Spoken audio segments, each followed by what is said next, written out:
Good morning and welcome back to the Samford News Network. I'm Nick Batson. And I'm Abby Litton. SGA's budget changes are still affecting students. Last week, I told you about the changes, and now I've learned more how it's affecting organizations across campus.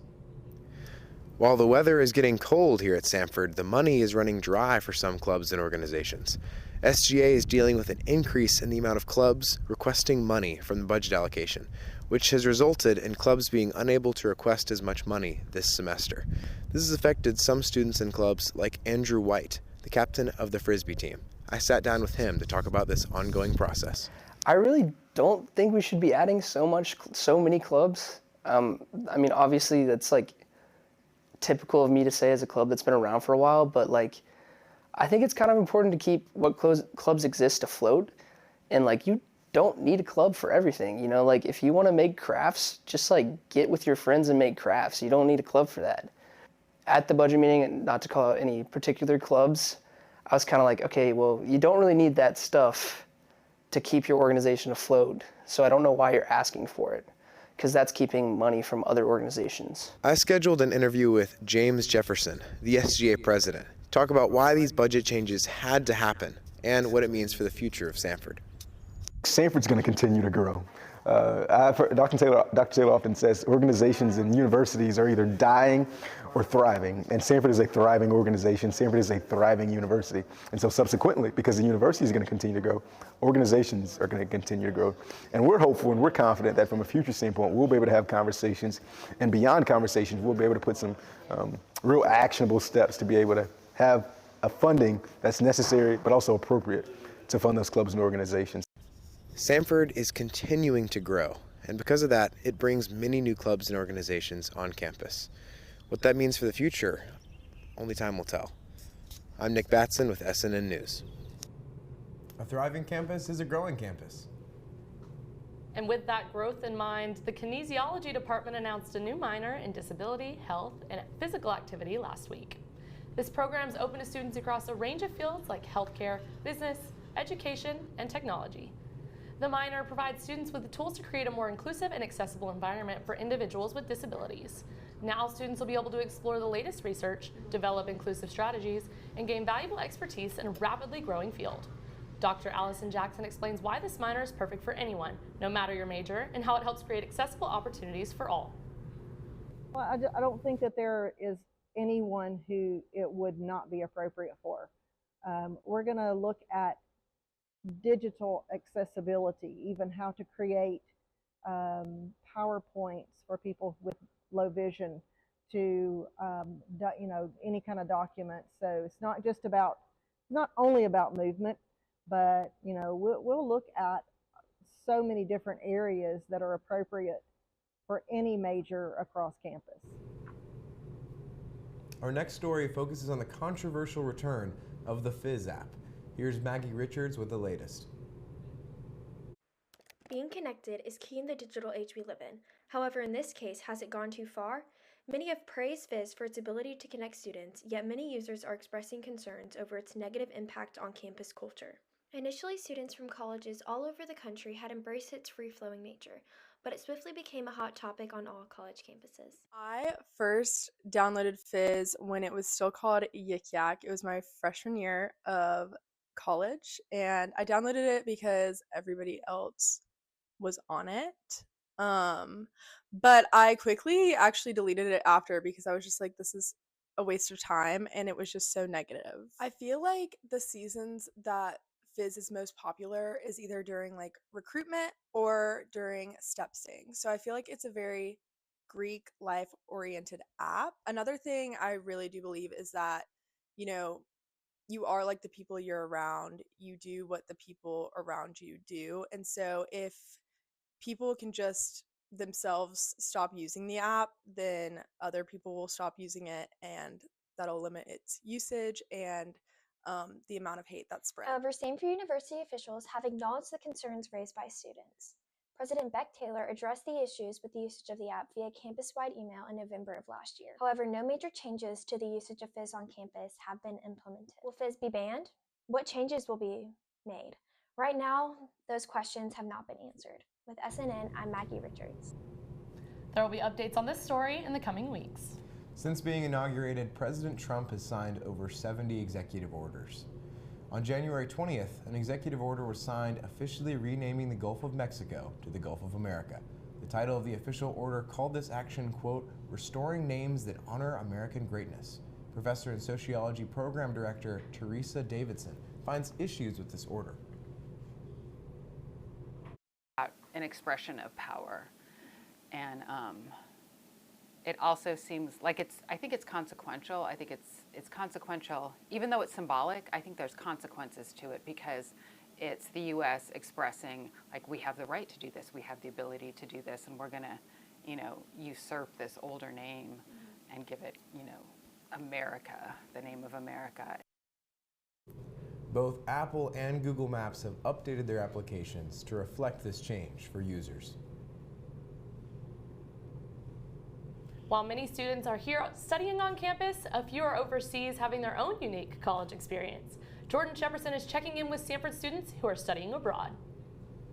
Some of our Samford friends have spent the first half of their semester on the other side of the world. Let's check in with our friends across the pond. The students in the Daniel House are spending their days exploring London, making memories, and doing some classwork along the way. Because of their proximity to historical and cultural landmarks, these students get to take the classroom with them. It is wonderful. We learned so much, and then every class we go somewhere. It's like the first class we went on a walk, the second class we went to a museum, the third class we went to a museum. Like, we literally just go everywhere. Though these students are having once-in-a-lifetime experiences, something that they'll cherish just as much are the friendships being made in the program. Being away from home can be hard, but oftentimes the good outweighs the bad. But, like, being here is so incredible, and, like, sometimes I sit and I'm like, I don't miss home, which is, like, awful to say, and, like, I'll think about it, I'm like, no, like, I do miss my parents, I miss my friends, and I wish that I could be with them, but I also love where I'm at right now. So it's like a trade-off, if that makes sense. The abroad students will be returning to the States at the end of the semester with the priceless souvenir of memories in their luggage. For any questions about studying abroad, reach out to Samford's Abroad Office. For SNN, this is Jordan Shepperson. In celebration of Black History Month, Birmingham has been hosting a variety of events honoring the contributions of the Black community. Local leaders, artists, and activists are coming together to celebrate and reflect on the impact of Black history, not just here in the city, but across the nation. Our Bulldog reporter Christiana Hewlett has more on recent events that highlight both the historical and ongoing influence of the Black community here in Birmingham. Birmingham, Alabama, a city long recognized for its pivotal role in the civil rights movement, remains a symbol of both progress and painful history. Known globally for its racial strife, the echoes of those struggles are still felt today in the streets, schools, churches, and neighborhoods of our city. While some may wish to move past the history, the evidence of Birmingham's past is ever present in our community. This weekend at the Civil Rights Institute, residents gathered for a powerful event, a community quilt project honoring the victims of documented lynchings in Jefferson County. It's a poignant reminder of the horrors that have shaped this city and a testament to those who refuse to forget. Viola Ratcliffe, Director of Community Engagement for Create Birmingham, was among the participants. She shared the importance of this project and its role in keeping the conversation about justice and healing alive. The quilt is being comprised of blocks that are being created by members of the Jefferson County community to honor the lives of Jefferson County's 34 victims, known victims of lynching, but also to honor anyone who's been a victim of racial violence. And so we will hold workshops throughout Jefferson County for the next several months. The quilt itself will be made and constructed by members of Ibn Tucker Co-op, and then it'll be unveiled at the Birmingham Civil Rights Institute in October. This project is funded by the National Endowment for the Arts and the Alabama License Tag Grant, and we are just so grateful for our partners, including the Ibn Tucker Co-op, the Black Cherry Tree Project, Birmingham Civil Rights Institute, Jefferson County Memorial Project, and the many members of the community who are coming out to support this work. And if anyone is curious at all about how they can become involved, check out createbirmingham.org or find us on our socials at Create Birmingham. we'd be happy to incorporate you into this project. For SNN, this is Christiana Hewlett. It's inspiring to see how Birmingham continues to honor its history while celebrating the future. Absolutely, Nick. The importance of educating and uplifting the next generation is key, and these celebrations help ensure that the stories of resilience, strength, and progress continue to be told. Podcasts are growing now more than ever. Samford Cares is hopping on the bandwagon for a good cause. Located in the Rotunda Center, Samford Cares created their new podcast that focuses on different areas of wellness.